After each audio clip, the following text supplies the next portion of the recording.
சிறைச்சாலை. எழுதி வாசிப்பவர் சாய்மான்.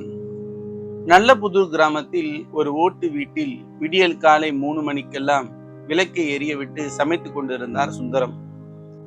காலை 5 மணிக்கு புறப்படும் முதல் பேருந்திற்காக ஆயத்தப்படுத்தி கொண்டிருந்தார். மகனுக்கு பிடித்த உணவை பார்த்து பார்த்து சமைத்துக் கொண்டு வேக வேகமாக பஸ் நிலையம் நோக்கி நடந்தார்.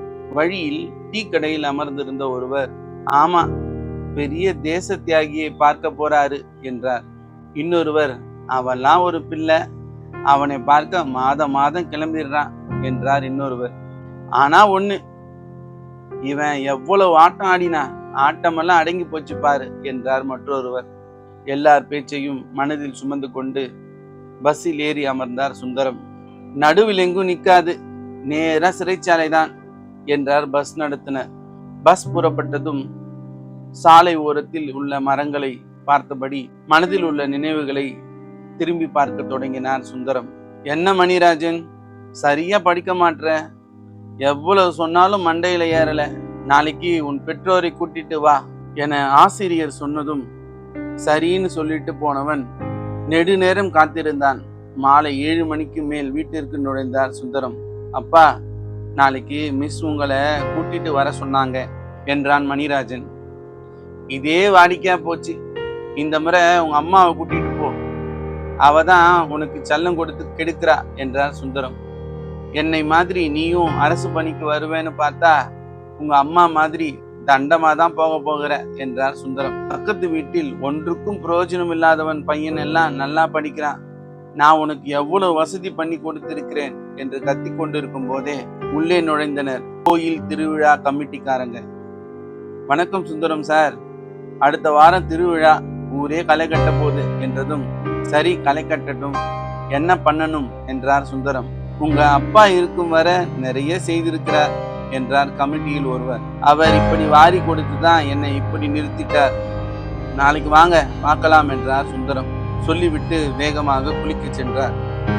மன வருத்தத்தோடு புறப்பட தயாரான கமிட்டிக்காரங்களை பார்த்து, கொஞ்சம் நெல்லுங்க என்றார் சுந்தரத்தின் மனைவி செந்தாமரை.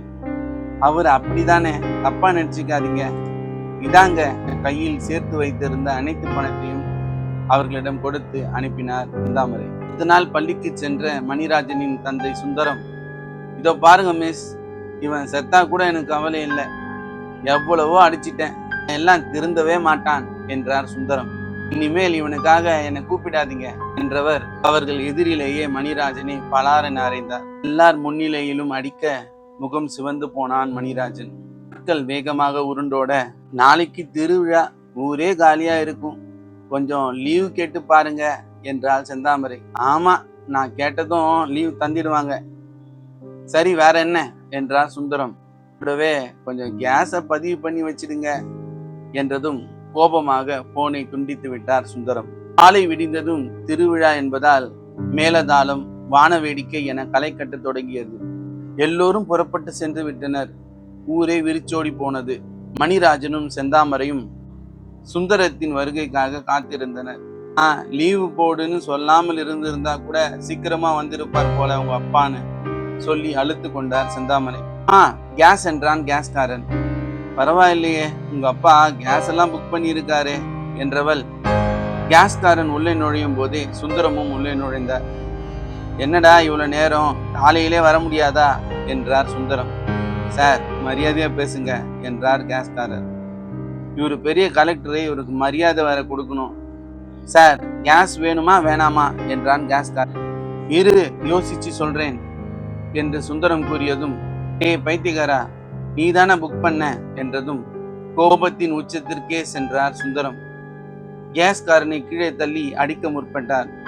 கேஸ்காரனும் திருப்பி அடிக்க கோபத்தில் கத்தி எடுத்து கேஸ்காரனை வெட்டிவிட்டார். துடித்து அங்கேயே இறந்து போனான் கேஸ்காரன். செந்தாமரையும் மணிராஜனும் உறைந்து போய் நின்றனர். எழுதனர்.